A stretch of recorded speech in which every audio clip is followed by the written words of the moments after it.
Hi guys, my name is Diveshwar And my name is Prem and we're from SMT Kolkata. Today we're going to talk about our prototype of our project, which we will be submitting to the Young Inventors Challenge 2020. In these difficult times, schools are having trouble managing their students due to the many ways of the spreading of COVID-19. Due to this, many protocols have been taken by schools in order to reduce the spread of COVID-19 among students. In our school, it takes a really long time as we have many students even in each form, which is already a very strenuous process. So the objective of our product, Project 19, aims to help our school speed up the process of taking students' temperature and also their attendance. It does this by capturing all the data using a QR code and a picture. So let's take a look on what we've done so far. So now we're going to talk about our prototype.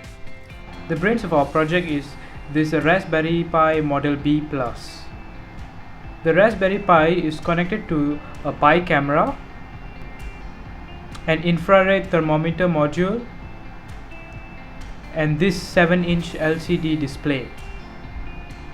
One of the first things that we designed for this project is the QR code generator app. This app is different from other QR code apps because it receives three parameters, which are the name, class, and IC number of the students.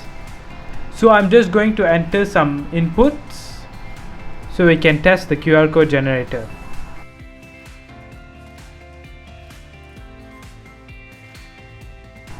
Now we can hit generate to generate the QR code. As you can see, the QR code has been generated and now we can print it to test it. The second program that we did is the graphical user interface that the students will interact with. This program will read the QR code of the students. Once it is ran, the Pi camera will activate.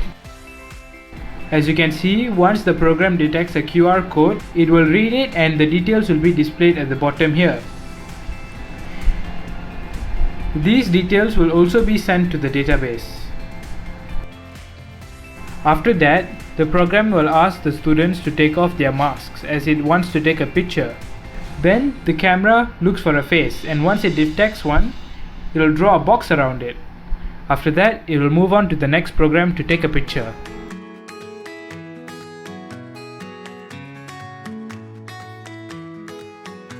As you can see, it is not a normal picture. This is because it states the temperature and the rest of the details of the students at the bottom, as well as the time and date. Another important feature of this program is that it creates a special name for said picture.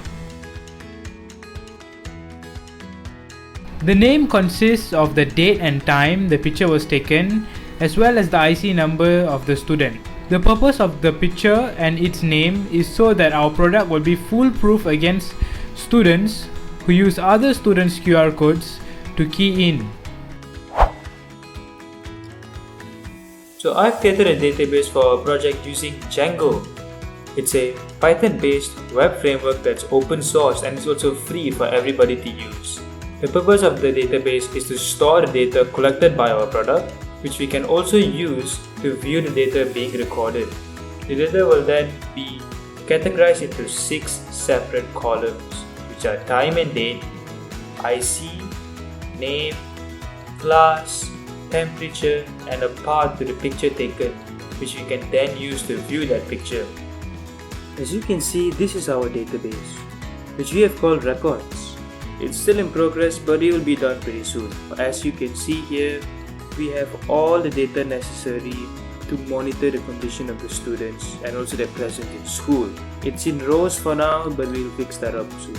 So we have date and time, the IC, the name, the class, temperature, which we have put it in decimal form, and also the path to the picture that will be taken from our product. So this is the overview of our database. This will be a great convenience because it allows teachers in charge to manage the data of all the students that have used the product. Plus, if the data collected has any issue, it can be solved by checking the picture as it contains the data needed as well.